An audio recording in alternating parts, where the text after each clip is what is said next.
अपनी उर्दू तो मोहब्बत की ज़बां थी प्यारे, उफ सियासत ने इसे जोड़ दिया मजहब से।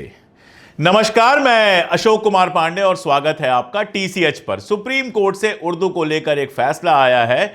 जो शेर मैंने शुरुआत में पढ़ा वो सदा अम्बालवी का शेर था। अपनी उर्दू तो मोहब्बत की ज़बां थी प्यारे, उफ सियासत ने इसे जोड़ दिया मजहब से। आपको याद होगा योगी आदित्यनाथ का कुछ दिन पहले का बयान, जिसे सुनकर मुझे समझ में नहीं आया था कि गोरखपुर में जिस आदमी की जिंदगी गुजरी हो वो उर्दू को लेकर ऐसी घटिया बात कैसे कर सकता है कि उर्दू पढ़ने वाले जो होते हैं, अब क्या जो कहा था वो सब मैं कहना जरूरी नहीं समझता, क्योंकि मुझे लगता है इन लोगों की बात भी बार बार करना, इन लोगों ने जो कुछ कहा है उसको बार बार दोहराना, उस जहर को और दूर तक फैलाना है।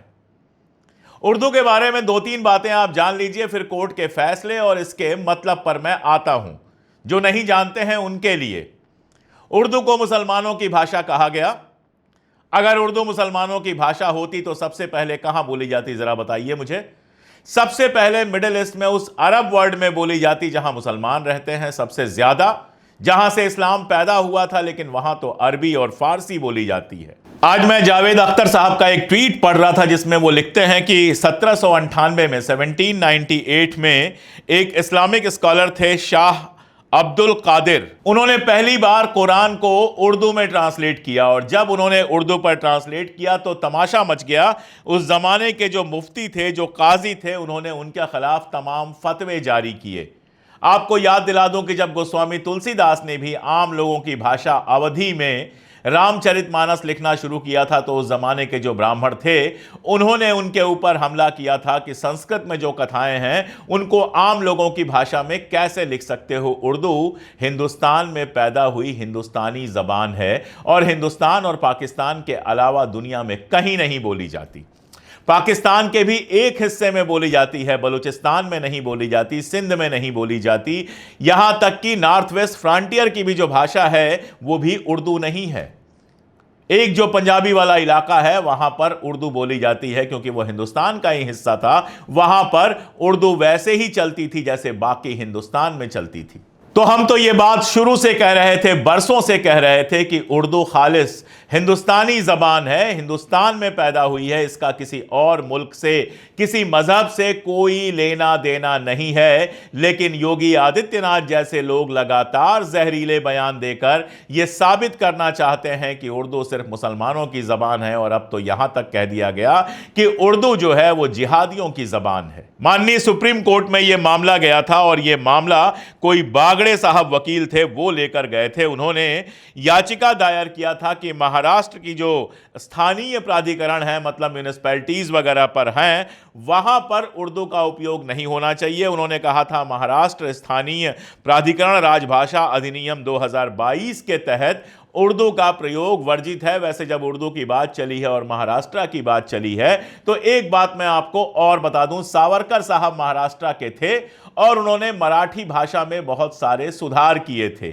ये सुधार क्या थे? मराठी भाषा से चुन चुन के जो उर्दू के अल्फाज थे उनको उन्होंने बाहर कर दिया था। इन लोगों को अंग्रेजी से कभी कोई परेशानी नहीं हुई। जो हिंदुत्व उन्होंने लिखा है वो अंग्रेजी में लिखा है।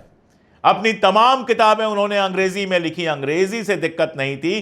कभी आपसे यह कहते हुए नजर नहीं आएंगे कि अंग्रेजी ईसाइयों की भाषा है। अंग्रेजी से किसी को कोई दिक्कत नहीं होगी, लेकिन उर्दू से दिक्कत थी। मराठी से चुन चुन के उर्दू के लफ्ज निकाले गए थे। यह काम किया था सावरकर ने भाषा के क्षेत्र में, जिसको लेकर लोग बड़ी बड़ी बात करते हैं। उसी महाराष्ट्र से बागड़े साहब पहुंचे थे सुप्रीम कोर्ट में। सुप्रीम कोर्ट ने क्या कहा? सुप्रीम कोर्ट ने कहा कि मराठी के अलावा उर्दू के उपयोग पर कोई कानूनी रोक नहीं है।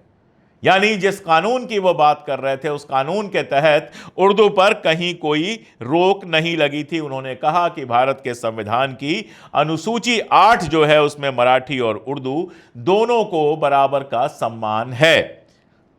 सीधी सी बात यह है कि उर्दू एक भारतीय भाषा है। यह इस बार सुप्रीम कोर्ट ने कहा। सुप्रीम कोर्ट ने एक और बात कहा, उर्दू के साइन बोर्ड्स को लेकर बहुत तमाशा होता है। यहां तक कि जैसे मेरा नाम अगर आप ट्विटर पर देखेंगे तो हिंदी में है, अंग्रेजी में सिर्फ अशोक है, और उर्दू में भी सिर्फ अशोक लिखा हुआ है। दरअसल उर्दू सीखने की मैंने कई बार कोशिश की, लेकिन मेरी काहिलियत है कि मैं ढंग से नहीं सीख पाया। अपना नाम लिख लेता हूं, थोड़ा बहुत और लिख पढ़ लेता हूं, इससे ज्यादा मुझे भी उर्दू नहीं आती। ये मेरी अपनी प्रॉब्लम है। तो मैंने अपने ट्विटर वाले नाम में अशोक उर्दू में लिखा हुआ है, जिसको लेकर लोग लगातार गालियां देते रहते हैं, लगातार ट्रॉल करते रहते हैं कि इसने तो अपना नाम उर्दू में लिखा है, तो ये तो हिंदू नहीं मुसलमान है। अब ये तो क्या ही बताना कि मैं उस गोरखपुर के पास का देवरिया का रहने वाला हूं, जिसके फिराक गोरखपुरी उर्दू के सबसे बड़े शायरों में हैं। और फिराक गोरखपुरी कौन थे? रघुपति सहाय थे, एक हिंदू थे। सैकड़ों ऐसे नाम गिनाए जा सकते हैं हिंदुओं के जिन्होंने उर्दू में शानदार लिखा है, क्योंकि उस जमाने की जो भाषा थी वो उर्दू थी।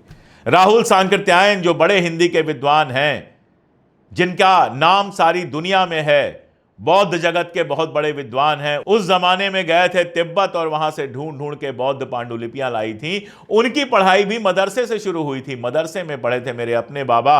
और आप अगर मेरी उम्र के हैं तो अपने बाबा या उनके पिताजी से पूछिएगा कभी आप कि आपने कहां से पढ़ाई की है, कौन सी भाषा में पढ़ाई की है, तो वो भी आपको बताएंगे कि उस जमाने में कम से कम नॉर्दर्न इंडिया में, उत्तर भारत में उर्दू पढ़ाई जाती थी। यहीं की भाषा थी, यहां नहीं पढ़ाई जाती तो कहां पढ़ाई जाती?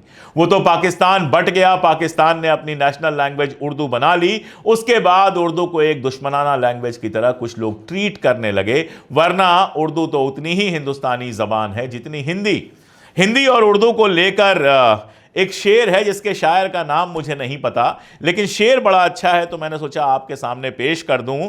वो कहता है कि हिंदी में और उर्दू में फर्क है तो इतना, हिंदी में और उर्दू में फर्क है तो इतना, वो ख्वाब देखते हैं हम देखते हैं सपना। इतना ही फर्क है, इससे ज्यादा उर्दू और हिंदी में कोई फर्क नहीं है। मुनव्वर राना साहब का एक शेर है जो बेहद मकबूल भी है, सगी बहनों का जो रिश्ता है हिंदी और उर्दू में, सगी बहनों का जो रिश्ता है उर्दू और हिंदी में, कहीं दुनिया की दो जिंदा जबानों में नहीं मिलता। हिंदी और उर्दू इस तरह से साथ में चलते हैं। मैं दुबई गया हुआ था, वहां एक ड्राइवर साहब थे पाकिस्तान के। उन्होंने मुझसे कहा कि आप इतनी साफ उर्दू कैसे बोलते हैं? मैंने कहा हमारे मुल्क में इसको हिंदुस्तानी कहते हैं। हम जब हिंदी बोलते हैं तो उसमें उर्दू के अल्फाज अपने आप आते हैं। और हाँ, घर से मिला और दोस्तों से मिला वो संस्कार है कि उन अल्फाज को बोलने की थोड़ी बहुत तमीज़, थोड़ी बहुत तहजीब मैंने सीख ली है, हालांकि अभी भी बहुत सारी गलतियां होती हैं। तो इस तरह से उर्दू दूध और मिश्री की तरह घुली मिली है हिंदी के साथ।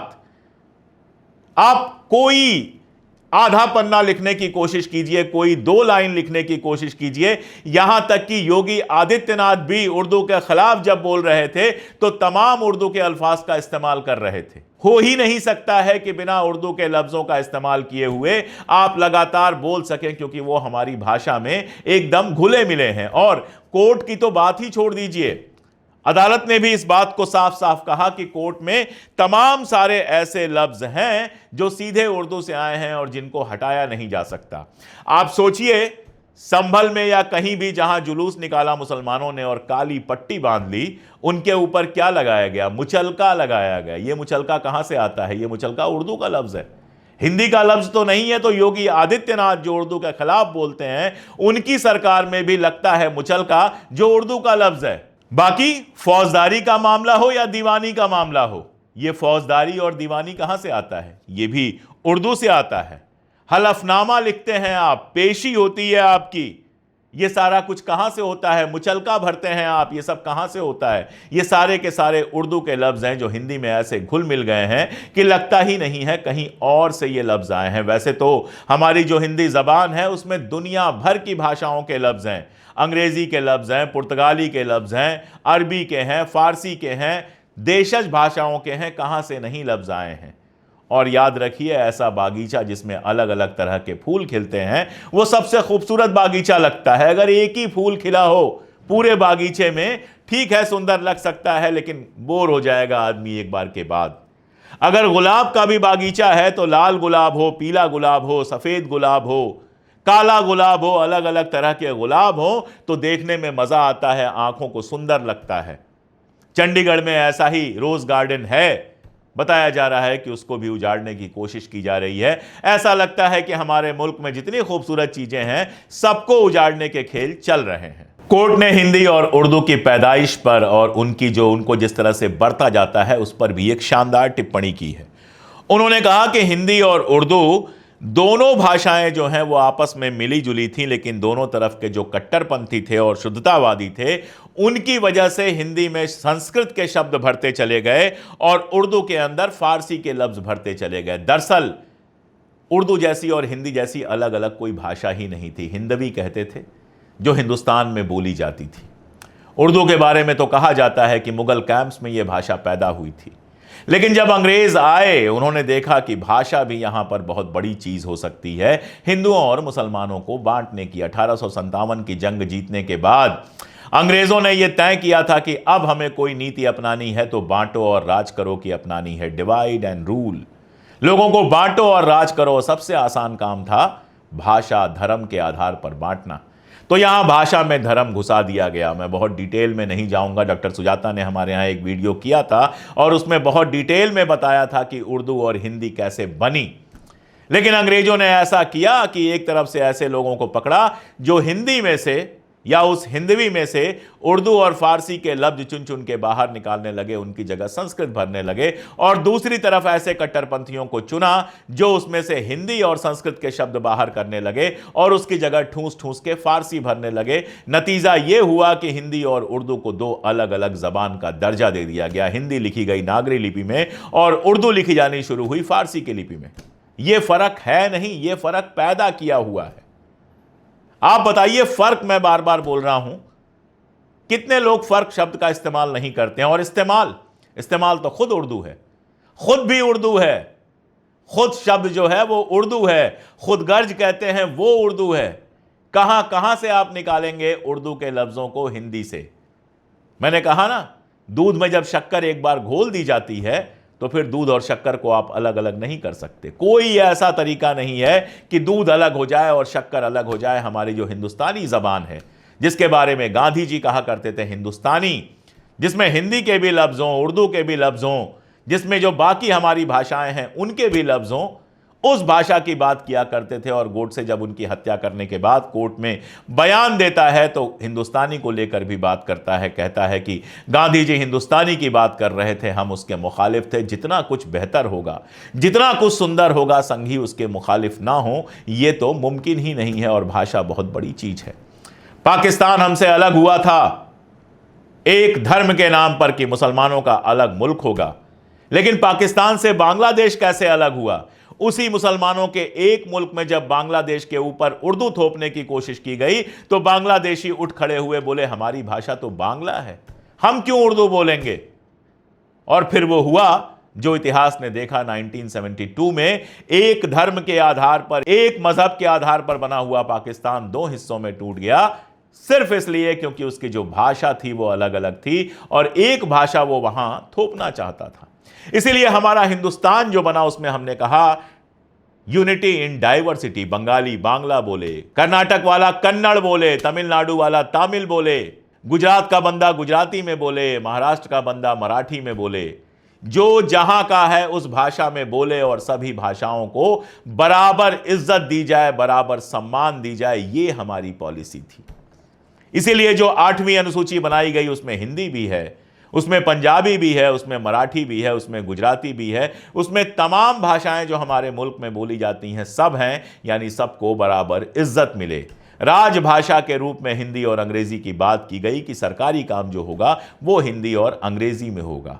उसी लिस्ट में जिसमें बाकी भाषाएं हैं उसी में उर्दू भी थी, लेकिन आरएसएस और बीजेपी के लोग लगातार उर्दू के खिलाफ प्रोपेगेंडा चलाते रहे और उसी का वो रूप था जो आपने देखा जब योगी आदित्यनाथ ने उर्दू को लेकर बयान दिया था।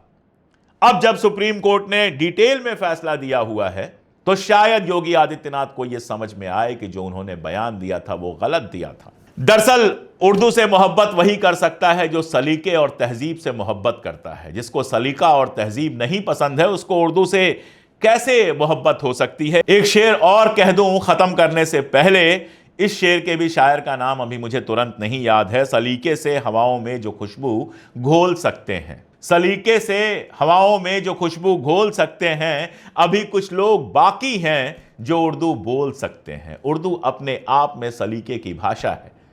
अगर दो लोग उर्दू में बात कर रहे हों, खालिस उर्दू में बात कर रहे हों, या उर्दू भी छोड़िए, मैं कहूं उस हिंदुस्तानी में बात कर रहे हों जिसमें संस्कृत का शब्द भी अपने आप आ जाए और उर्दू का लफ्ज़ भी अपने आप आ जाए, फारसी का लफ्ज़ भी अपने आप आ जाए, तो उन दो लोगों के बीच में आप बात सुनिए, आपके कानों को अच्छा लगेगा। अगर वो लड़ भी रहे होंगे तो उसमें एक मिठास होगी, उसमें एक सलीका होगा।